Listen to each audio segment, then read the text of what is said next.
24/7 এই হচ্ছে AGT Live 24/7 This is AGT Live 24রবীন্দ্রনাথের 163তম জন্মবার্ষিকী পালন করছি।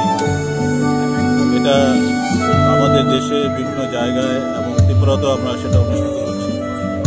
আজকে এই রাজ্যের বিভিন্ন অঞ্চলে রবীন্দ্রনাথের স্মরণ করতে গিয়ে বিভিন্ন অনুষ্ঠানের আয়োজন করা হয়েছে।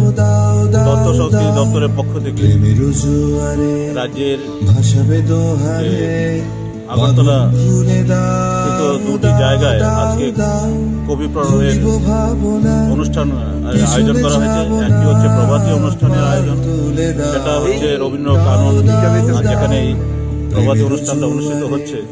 দ্বিতীয় পর্যায়ে আজকে সন্ধ্যের সময় আমাদের রবীন্দ্র শতবার্ষিকী ভবনে আরেকটি অনুষ্ঠানের আয়োজন করা হয়েছে। প্রভাতী অনুষ্ঠানের প্রথম পর্যায়ে যেটা আছে, এটা কচিকাচাদের বাচ্চাদের গান এবং সঙ্গীত, নৃত্য ইত্যাদি, আবৃত্তি ইত্যাদি এখানে আয়োজন করা হয়েছে। এবং সন্ধ্যের সময় যে প্রোগ্রামটা হবে সেখানে বড়দের জন্য রবীন্দ্রনাথকে স্মরণ করতে গিয়ে বিভিন্ন কর্মসূচি সেখানে হাতে নেওয়া হয়েছে। আর আপনারা জানেন, চিরাচরিতভাবেই আমরা আমাদের এই রাজ্যে রবীন্দ্রনাথকে স্মরণ করি ওনার জন্মদিনে। আমাদের এই রাজ্যের একটি গর্ব, আমরা যারা বিভিন্ন ভাষাভাষী আছে, বাংলা ভাষাভাষী শুধু নয় এবং অন্যান্য ভাষাভাষী যারা আছে, রবীন্দ্রনাথের যত সৃষ্টি আছে সবগুলি কিন্তু বিভিন্ন ভাষাভাষীদের ট্রান্সলেট হয়েছে। আমাদের এই রাজ্যে ককবরক ভাষাতেও রবীন্দ্রনাথের গান এবং কবিতা ইত্যাদি কিন্তু সেখানে অনুবাদিত হয়েছে এবং চর্চা করা হয়। আমাদের এই রবীন্দ্রনাথ আমাদের গর্ব।